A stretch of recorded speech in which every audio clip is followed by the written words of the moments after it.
Sesaat lagi segera kami hadirkan Smart Market Insight bersama inspirator investasi Indonesia, Ryan Filbert. Smart Market Insight, learning, sharing, and getting success. Smart listener, Anda tentu tidak mau dong uang Anda macet ya. Anda maunya uang lancar ya, setiap bulan ada penghasilan ya kan. Tetapi bagaimana ceritanya kalau seandainya rupiah yang kita miliki ini terus mengalami penurunan atau mengalami pelemahan. Jadi apa artinya uang 1 juta yang ada di dompet? Kira-kira masih bisa membeli apa begitu ya? Kalau tanah kira-kira dapat berapa kalau uang 1 juta?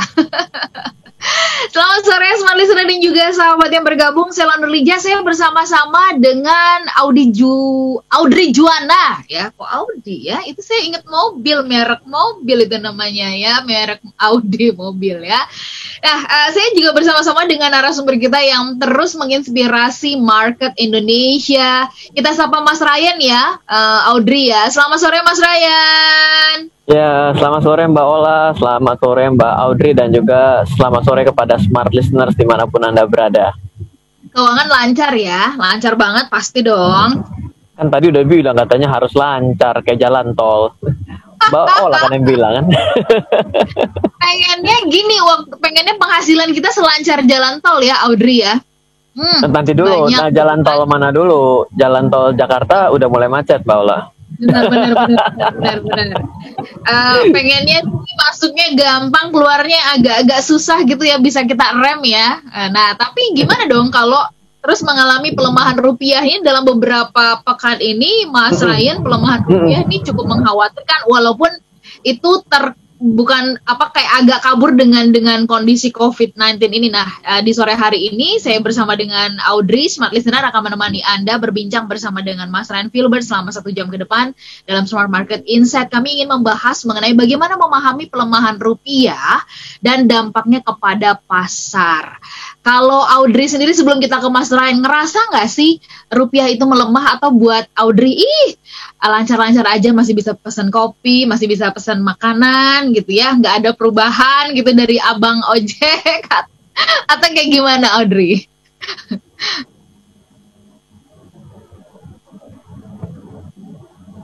Suaranya nggak kedengeran. Oke, halo? Yes.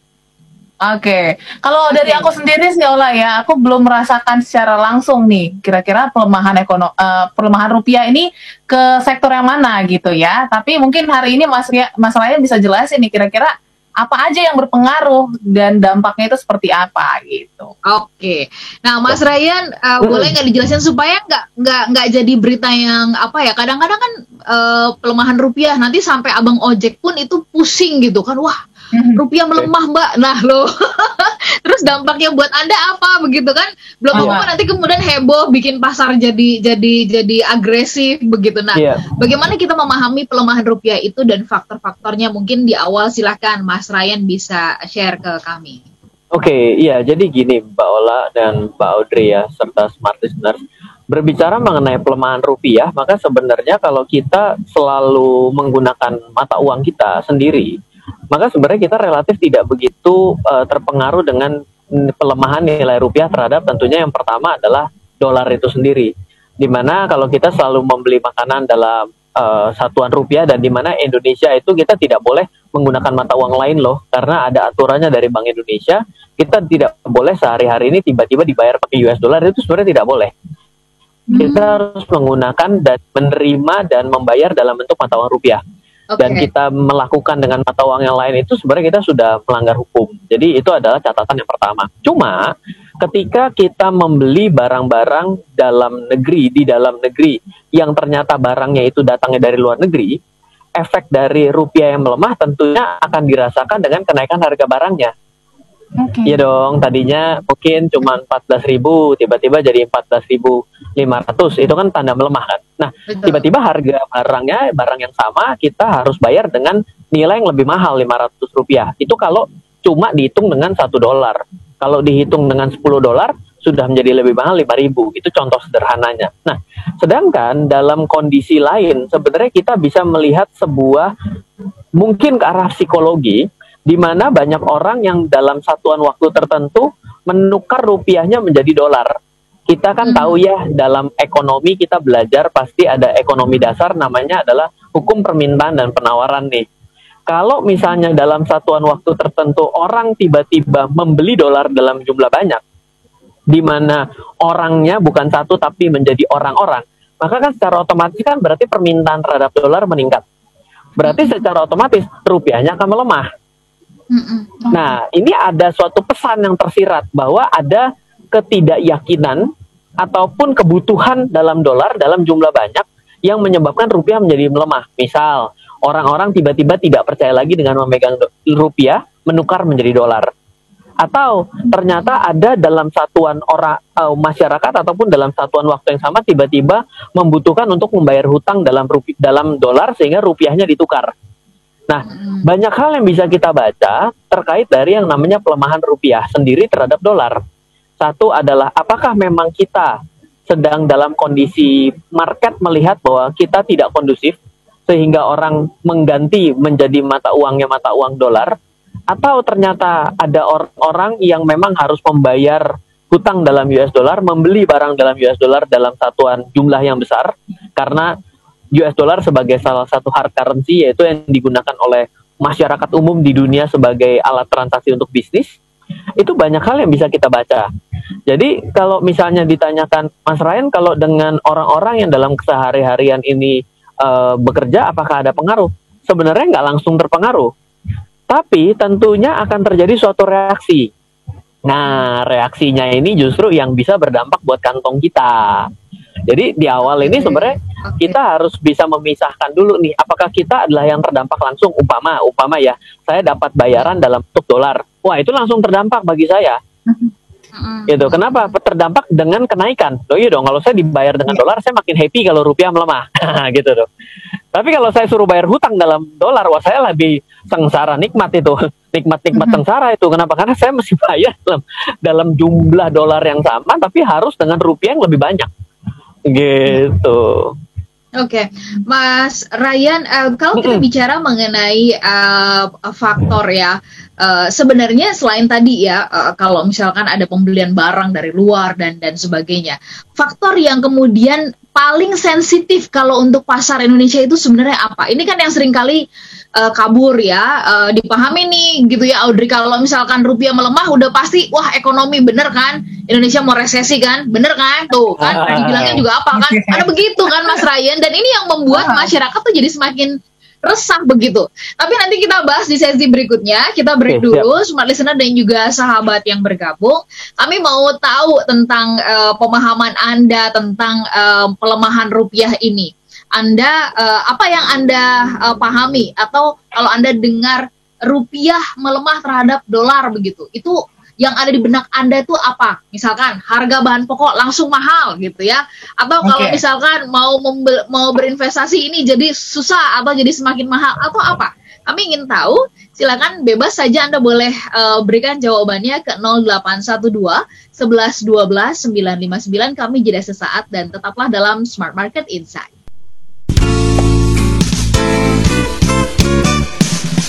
Tetaplah bersama kami dalam Smart Market Insight, Learning, Sharing, and Getting Success.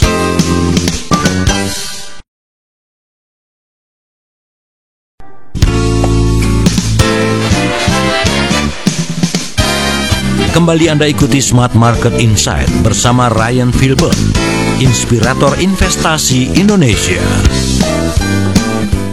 Oke, smart listeners, kembali lagi dalam Smart Market Insight bersama dengan Ryan Filbert, saya Audrey Joana dan juga Ola Nurlija yang sore hari ini menemani Anda membahas tentang topik yang menarik sekali ya, tentang pelemahan rupiah, kira-kira dampaknya seperti apa. Nah, tadi juga sudah dijelaskan Mas Ryan ya, bahwa ada efek-efek yang disebabkan oleh si pelemahan rupiah ini. Tapi sebenarnya menyambungnya tadi Mas, faktor-faktor yang sensitif nih dengan pelemahan rupiah ini, faktor apa sih sebenarnya?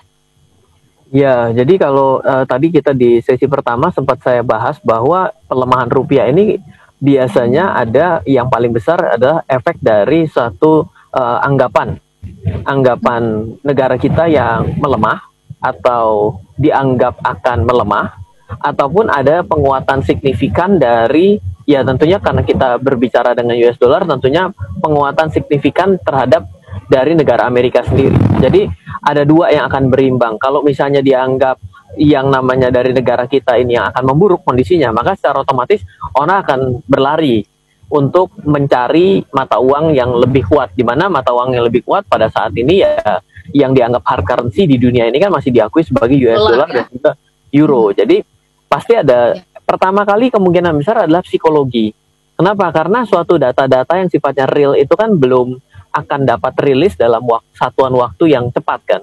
Misalnya kemarin yang dikemukakan oleh Ibu Sri Mulyani bahwa kemungkinan kita masuk dalam kuartal ketiga itu akan masuk ke dalam resesi karena mungkin belum bisa mengalami pertumbuhan dari menengah ke atas, di mana untuk yang menengah ke bawah kan sudah dilakukan beberapa tindakan-tindakan jaring pengaman sosial yang sudah dilakukan. Itu adalah suatu hal yang reasonable ya, maksudnya sangat masuk akal untuk dikemukakan oleh Ibu Sri Mulyani, dan mungkin juga itu menjadi salah satu yang bad impact karena psikologinya jadi buset.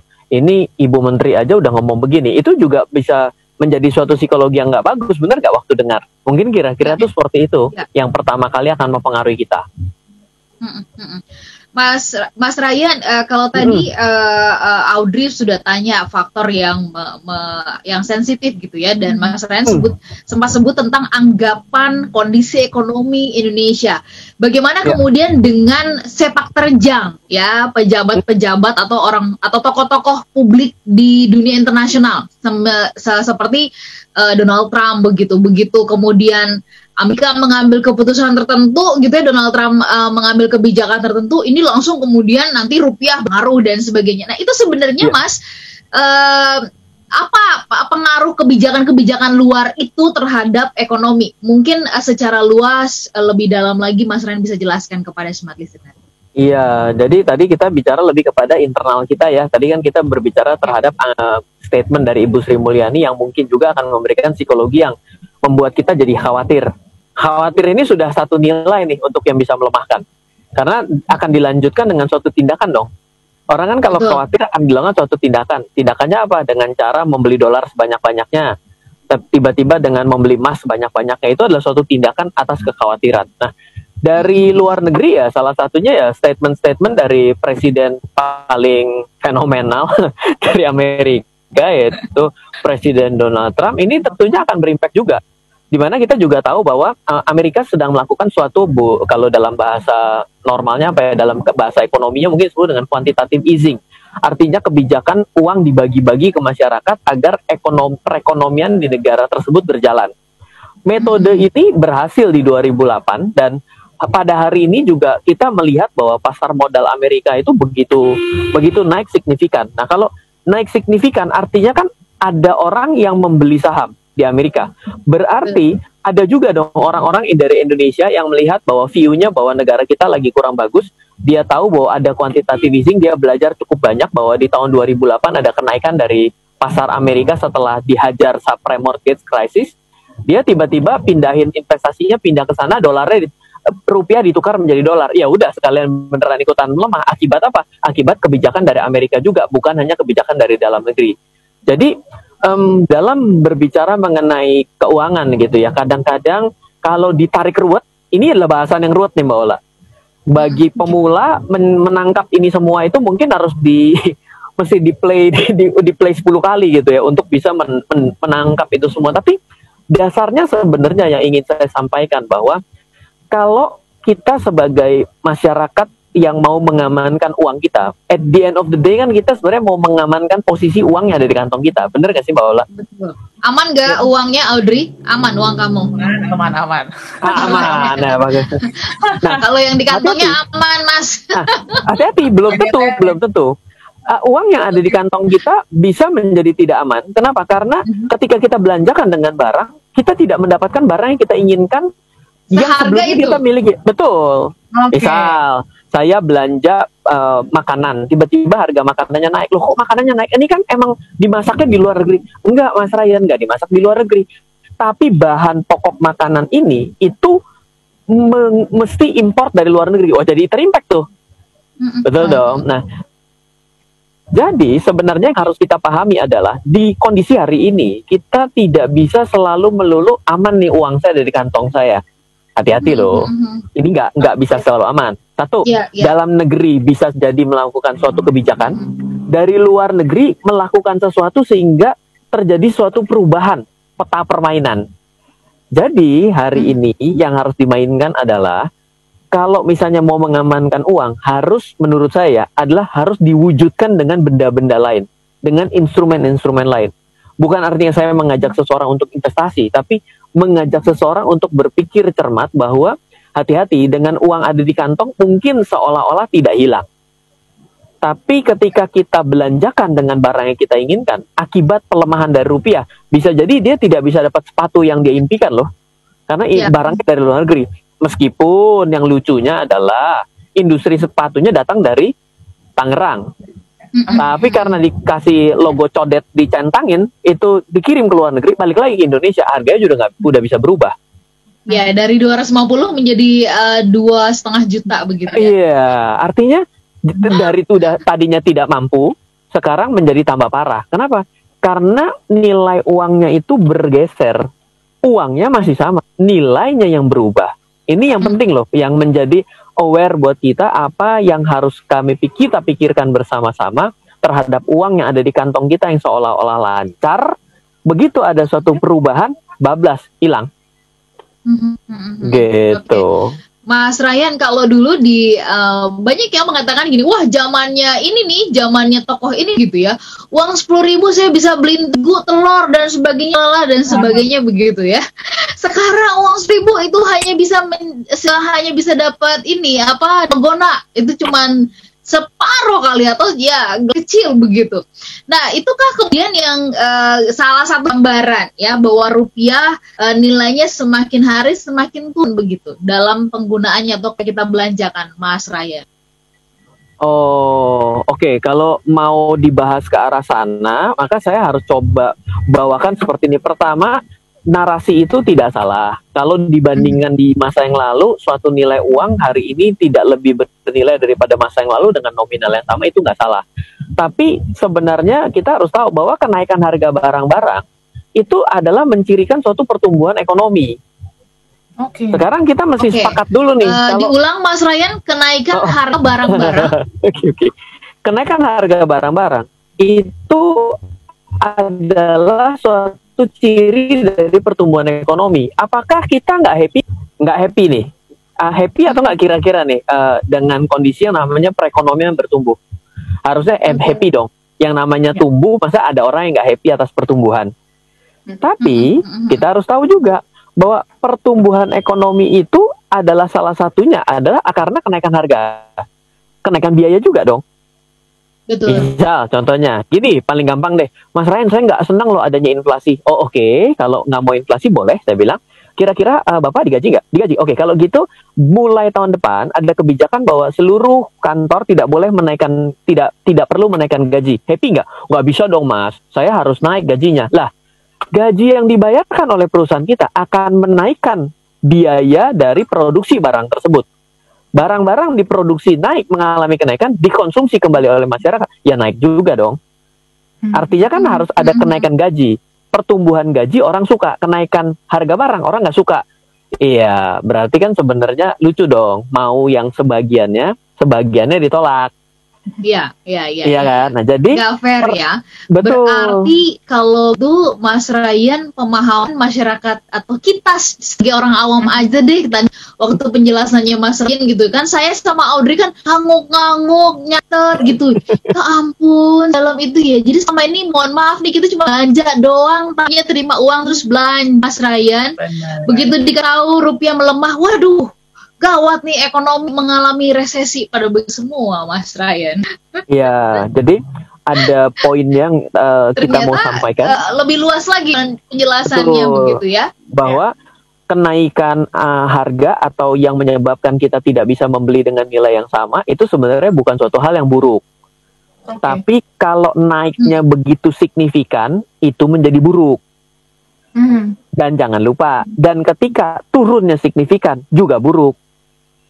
Ryan, kalau turun bagus dong. Iya, kalau turun dipotong gaji separuh, syukur, seneng nggak? Nggak juga Ryan. Oh ya, betul kan? Artinya kita harus fair Mas dong. Ryan, hati-hati bicara potongan gaji. Khawatir nanti bos-bos kami denger gitu ya. Nanti kami dipotong. Malah dilakuin ya. Kan? Oke, kita sambung nanti di sesi berikutnya ya, Suarli dan juga sahabat yang bergabung. Anda bisa kasih komentar dan juga bisa bertanya loh. Terutama Anda yang merupakan pelaku bisnis atau berinvestasi. Pasti ada kekhawatiran, kemudian pemberitaan begitu ramai yang mengatakan bahwa rupiah mengalami pelemahan. Jangan sampai kita terjebak nanti kemudian termakan hoax, lalu di sosmed kita rame dan sebagainya begitu ya. Kita perlu mendapatkan jelasan yang lebih komprehensif dan jelas, supaya kemudian kita tahu bagaimana menyikapi dan komentarnya. Kita sambung nanti di sesi berikutnya 0812 11 12 959 bisa Anda pergunakan untuk menjawab pertanyaan kami. Apa yang langsung terbayang di benak Anda begitu dengar kata rupiah melemah terhadap dolar? Boleh dijawab ke 0812 11 12 95. Nanti kita sambung di sesi berikutnya. Tetaplah bersama kami dalam Smart Market Insight, Learning, Sharing, and Getting Success.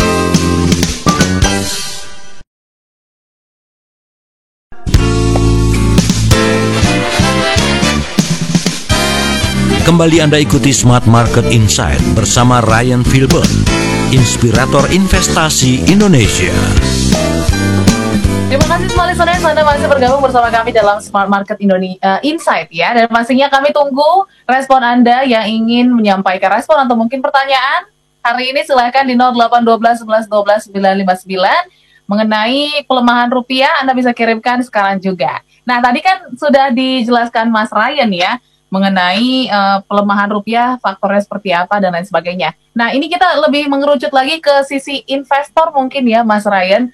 Kira-kira kalau misalnya untuk investor sendiri atau investasi lah ya, untuk investasi ini apa aja sih yang berdampak atau mungkin yang terdampak pelemahan rupiah ini? Iya, baik. Jadi mungkin gini, Mbak. Jadi kalau kita berbicara mengenai investasi, jadi kita ada dua hal ya yang pasti kita harus lihat. Bahwa investasi secara umum dibagi menjadi dua, yaitu adalah pasar modal dan yang kedua adalah sektor real. Dimana kalau ketika pelemahan terjadi dari nilai tukar rupiah, maka secara otomatis sektor real ini yang orang yang melakukan impor barang, yang mengimpor barang itu tentunya pasti akan melemah dari segi bisnisnya. Kenapa? Karena dia akan tidak bisa meningkatkan omset karena harga barang-barangnya menjadi mahal. Dan itu pasti akan terdampak secara langsung. Nah, sedangkan kalau nanti dihubungkan dengan pasar modal, pasti kan ada perusahaan-perusahaan tersebut yang sudah listed company. Berarti kinerja laporan keuangan yang dilaporkan akan buruk. Maka tidak lebih baiklah, tidak perform. Maka secara otomatis investor-investor jadi nggak happy, maka akan dihantam turun. Harga sahamnya dijual, kan seperti itu ya. Begitu dijual ya tentunya penurunan harga akan berdampak kepada investor yang lain, yang membeli reksadana. Artinya sebenarnya semuanya akan ikut terjadi saling berhubungan. Jadi kalau misalnya ketika kita melihat, makanya selalu sekali ya kalau kita perhatikan yang namanya pemerintah gitu ya, begitu ada kenaikan nilai dolar, ada penurunan dan pelemahan, ada penguatan yang sangat signifikan, itu kadang-kadang tidak terlalu disukai oleh perbankan sendiri. Kenapa? Karena sesuatu yang naik begitu tinggi dan menguat lebih tinggi dan melemah lebih jauh juga, itu nggak akan pernah disukai oleh dua belah pihak. Loh Ryan, kalau misalnya menguat, enggak gitu dong. Iya, enggak juga. Kalau begitu menguat, misalnya tiba-tiba 13.500 atau misalnya kadang-kadang 13.000 atau turun menjadi 12.500, mari kita bayangkan bersama-sama. Berarti kita bisa bilang gini, enggak dong Ryan, itu pasti happy. Betul, sebagian happy. Jangan lupa bahwa negara kita banyak melakukan ekspor barang, di mana ekspornya itu dibayar pakai dolar, ditukar menjadi rupiah. Artinya nilai tukar kita begitu kuat, penerimaannya padahal dikirim barangnya sama, terimanya juga lebih dikit. Iya, iya, terjadi iya, juga iya. sektor real kena Nanti dibawa ke kalau pasar gitu modal. akan jauh lebih happy buat para eksportir begitu ya. Ini akan jauh lebih happy ya Mas kalau misalkan Betul. dolar menguat begitu ya kepada saat mereka Betul. mengirimkan ya artinya mengirimkan barang keluar. Betul. Jadi yang namanya suatu berita baik itu nggak selalu berita baik diterima oleh semua orang. Dan Ya. suatu berita Semua buruk pihak adalah ya. Oke. adalah berita baik bagi orang lain. Itu akan selalu terjadi. Oleh karena itulah ada pesannya nih. Nah, ini seru nih. Ini seru nih. Tiap sesi ada pesan-pesan serunya. Pesan yang ketiga adalah perlunya melakukan keseimbangan. Ya. Oke. Coba kita perhatikan deh, kalau pebisnis-pebisnis ataupun orang-orang kaya di Indonesia, coba lihat, apa ada bisnisnya cuma satu? Enggak. Kenapa? Satu, dia pasti akan mengimbangi kelesuan di satu tempat dengan kenaikan signifikan di tempat lain. Dan kenaikan signifikan di satu tempat berarti adalah kelesuan di tempat lain. Nah, itu adalah suatu bentuk yang disebut keseimbangan. Kenapa? Karena setiap berita tidak akan pernah bisa direspon happy oleh seluruh pihak. Pasti ada yang nggak suka. Ya. Gitu. Jadi kalau hari ini tone-nya kita berbicara mengenai nilai tukar, kita yang mengalami pelemahan, sebagian pihak ada yang happy. Misal dia dibayar dengan dolar, dia bilang, wah ini boleh nih, tambah lemah lagi nih kalau baru 17.000. Waduh, kita mah bengek. 17.000 nanti barang-barang tambah hancur. Nah itu, kenapa bisa begitu? Karena ada satu pihak yang menerima pembayaran dalam dolar, dia senang.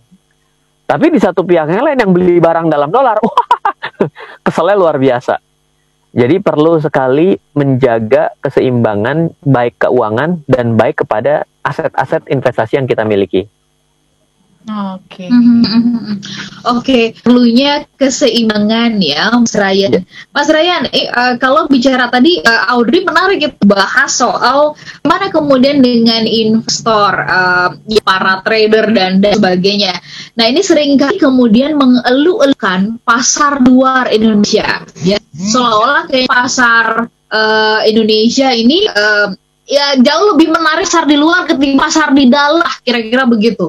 Jadi US market sering ya kita dengar kayak gitu. Sebenarnya gimana sih Mas kondisinya pasar di Indonesia dalam kondisi pelemahan rupiah seperti apa? Memang betul kalau dalam kondisi pelemahan rupiah lalu kemudian kita lepas uang kita ke pasar Amerika yang lebih stabil, itu akan jauh lebih menguntungkan. Mas Ryan, tolong diberikan pencerahan.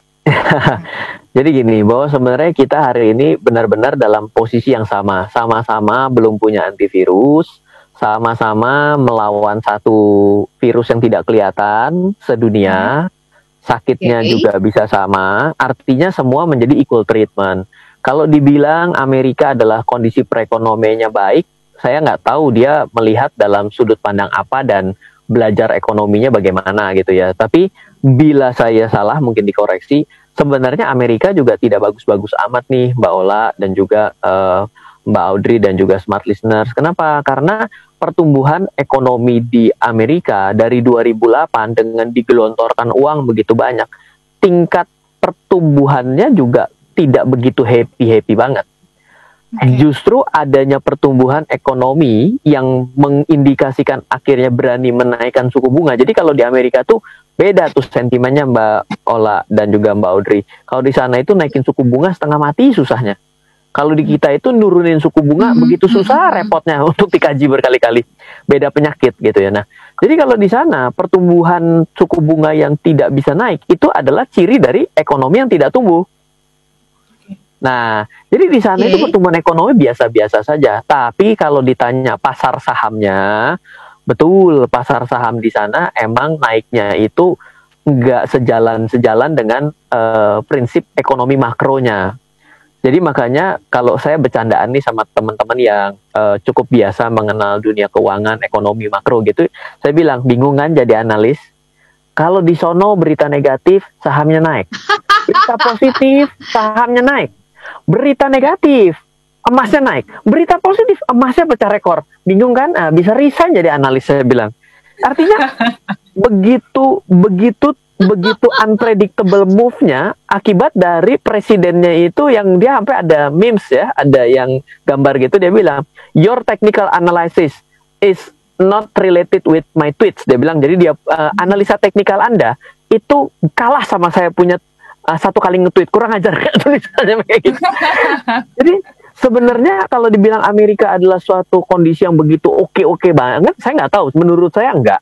Tapi mungkin saya bisa bilang gini, sakitnya orang kaya, nggak punya duitnya orang kaya sama nggak punya duitnya orang yang udah nggak punya duit, itu beda. Ya. Jadi kalau orang kaya bilang, orang yang nggak, benar nggak? Orang kaya nggak punya duit ngomongnya sama orang nggak punya duit bilang nggak punya duit, itu beda tuh. Gitu. Jadi Amerika itu boleh dibilang seperti orang kaya yang bilang, saya susah nih, lagi kesulitan keuangan. Beda sama yang sudah lama sekali kesulitan keuangan. Loh, Ryan, apakah mau bilang bahwa Indonesia dalam kesulitan keuangan? Enggak juga. Negara kita ini adalah salah satu dari negara-negara yang pertumbuhan ekonominya itu keren. Struktur hutang kita cukup bagus. Kalau dibilang struktur hutang cukup bagus, harus dilihat dari pendapatan dan hutang ya. Itu 30%-an sampai dengan hari ini. Berbeda dengan Singapura, berbeda dengan Jepang. Nah, Jepang sih sudah technically sudah lebih ngeri lagi. Itu bukan hutang seleher, tapi hutang 2 leher. Jadi lehernya orang ditambah leher orang lain lagi 2 biji, itu baru tuh hutangnya segitu gitu. Itu sudah lebih mengerikan. Jadi Indonesia itu adalah salah satu yang diperebutkan oleh banyak orang di dunia, banyak investor di dunia, dan banyak orang asing untuk berinvestasi di negara kita untuk menguasai apa yang ada di dalam negara kita. Dengan kondisi hari ini, dengan pelemahan rupiah, mungkin memang benar investasi di Amerika kelihatan enak banget, pasarnya lagi naik-naiknya, pecah rekor tertinggi, lalu juga dolar yang melemah, rasanya kelihatan enak. Tapi saya bilang, ya ini hanya bagian dari menjaga keseimbangan. Investor itu kan atau orang yang memiliki uang itu adalah mau menaruh uang di tempat yang menguntungkan dan menyenangkan. Ya, nggak salah pandangan itu untuk sesaat. Tapi kalau dalam jangka panjang, nanti dulu. Itu kayaknya nggak berlaku kalau menurut saya untuk melihat Indonesia.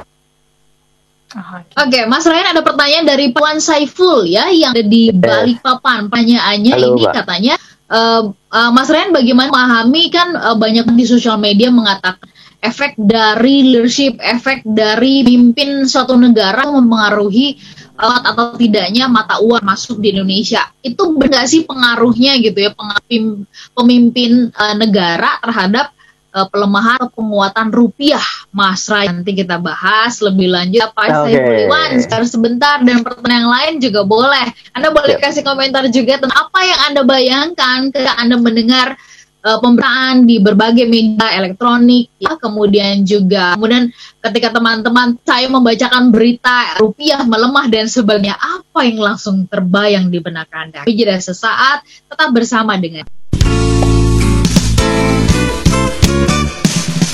Tetaplah bersama kami dalam Smart Market Insight, Learning, Sharing, and Getting Success.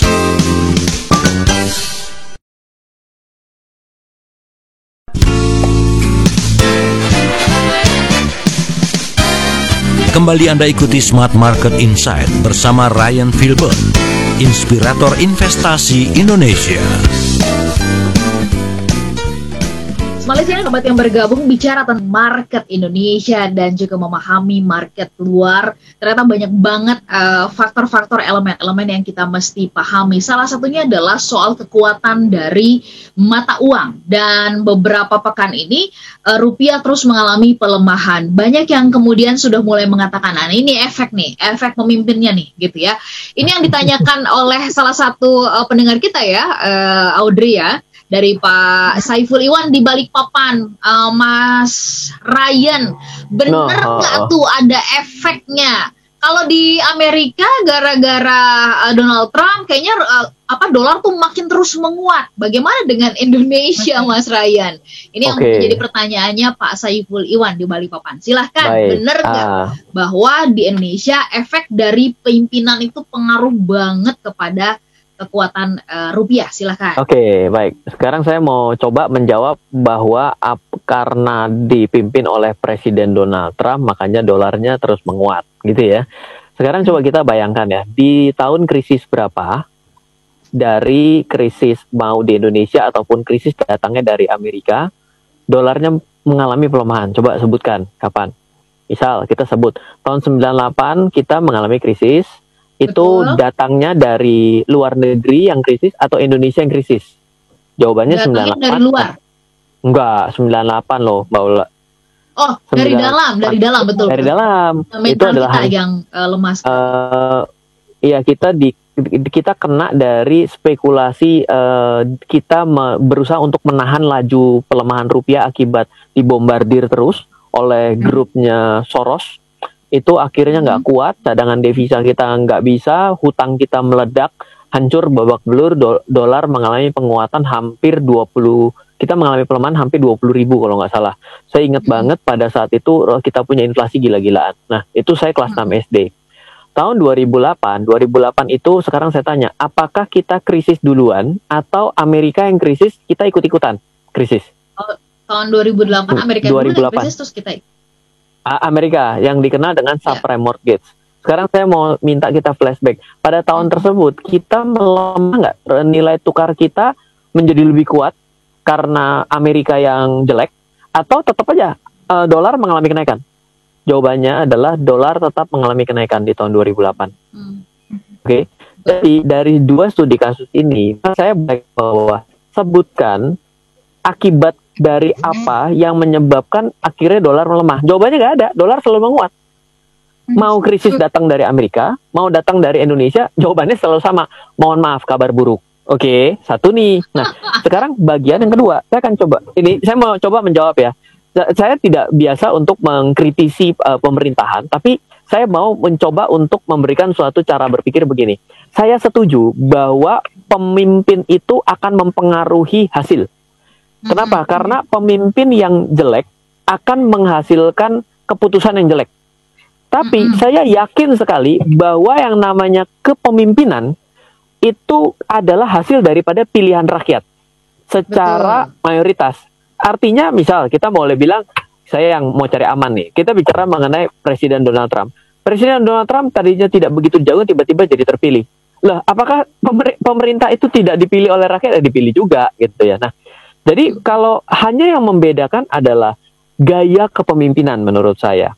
Gaya kepemimpinannya ada yang melakukan selebrasi di depan, ada caranya yang menggunakan cara itu. Ya maklum, kalau Presiden Donald Trump itu kan datangnya dari pebisnis, dia bagaimana cara bermain di barisan paling depan, boleh dibilang sebagai penyerang.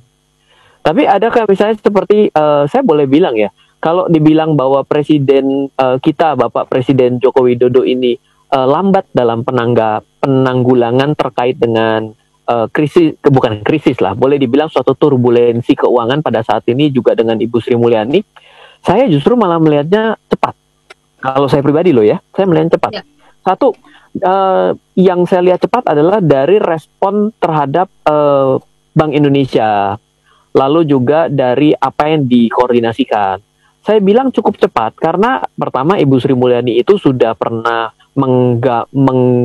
mengawal krisis tahun 2008. Betul. Lalu juga Bapak Presiden kita ini memang mungkin bukan yang langsung hantam di depan seperti pemain penyerang depan gitu ya, tapi kan beliau ini kan kris di belakang nih gitu ya. Dia biasanya memang lebih akan slow but sure gitu ya. Dan tetap itu kelihatan bahwa apa yang dilakukan menurut saya sudah sedemikian cepat.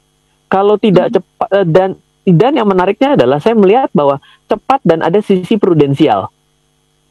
Prudensialnya apa? Contoh dengan melakukan tidak melakukan membagikan secara tunai itu dengan program yang saat ini mau diberikan santunan, bukan santunan ya, tapi diberikan nilai untuk melalui BPJS Tenaga Kerja sebagai barikade paling depan untuk melakukan filtering. Itu menurut saya adalah suatu prinsip prudensial yang jangan sampai terjadi suatu kebocoran yang begitu banyak. Yang kita khawatirkan kan adalah dalam suatu kondisi yang buruk justru malah memancing di air yang keruh. Itu kan yang paling sering terjadi tuh. Walaupun itu memang banyak yang mancing ya Mas Ryan ya. Pasti.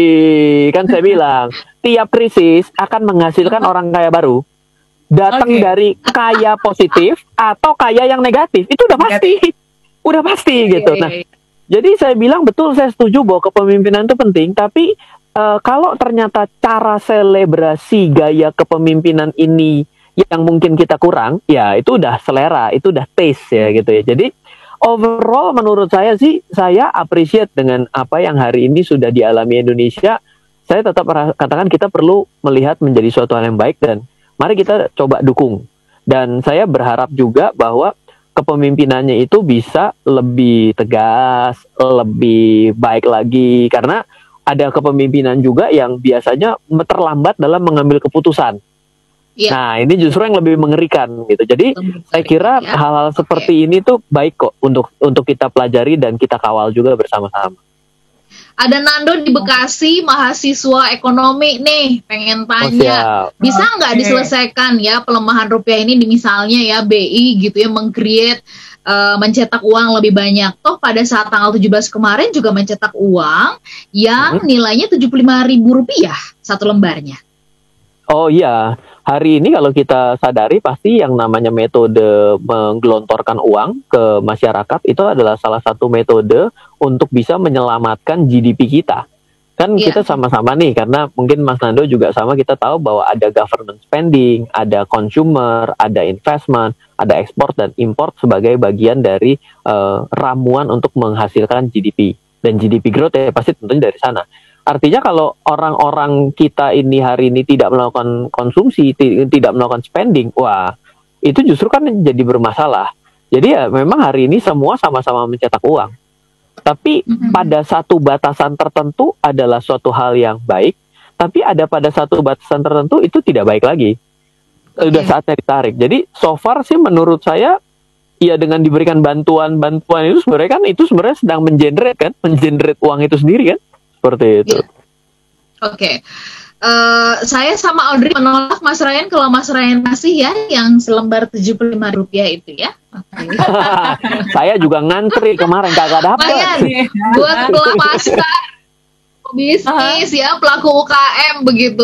Bagaimana mereka menyikapi pelemahan rupiah ini? Atau tidak perlu untuk khawatir, tetap saja berbisnis, lakukan yang terbaik gitu ya. Kemudian apakah perlu ada misalkan strategi dari harga yang harus disikapi begitu? Ya baik, jadi sebenarnya satu adalah pastinya kalau di sektor real ya, tentunya sektor real itu adalah kemampuan Anda menjual. Ya satu yang penting adalah kalau mau menaikkan harga maka harus menurunkan syarat. Dan atau memberikan suatu nilai tambah, itu sudah pasti dalam Anda berbisnis. Kalau memang ternyata bisnis Anda adalah yang paling terdampak akibat daripada COVID sehingga Anda tidak dimungkinkan untuk berbisnis, maka mungkin Anda harus pivot kepada sektor lain yang berseberangan daripada bisnis Anda. Sehingga akan ada diferensiasi dan akhirnya Anda bisa memperbaiki keadaan Anda. Dan yakin sekali bahwa ada satu pesannya adalah dalam krisis manapun selalu menghadirkan orang kaya baru. Pertanyaannya, apakah Anda adalah bagian dari orang kaya baru atau Anda adalah bagian dari orang miskin baru? Dan belajarlah dari kondisi yang orang kaya baru. Kita harus belajar dong. Kalau kayaknya kita bukan kaya baru ya, kaya gitu harus. Deh gitu ya. Harus dong. Maksudnya dengerinnya Smart FM. Loh, semua harus kaya ya. Bicara narasumbernya semuanya saya dengerin semua ilmunya. Top minimal market kita udah beranjak dari yang begitu sampai sekarang jadi kaya begitu deh gitu ya. Pelan-pelan. Siap. Baik, Mas Ryan kami pamit ya. Kita ingatkan ya Audrey ya, minggu depan kita masih akan bersama dalam Smart Market Insight. Tentu saja di setiap hari Rabu jam sore. Selalu menarik berbincang sama dengan Mas Ryan Filbert. Anda juga boleh kasih usulan ya malam hari ini. Kita tunggu apa usulan Anda kita bahas minggu depan ya. Buat Anda yang mengirimkan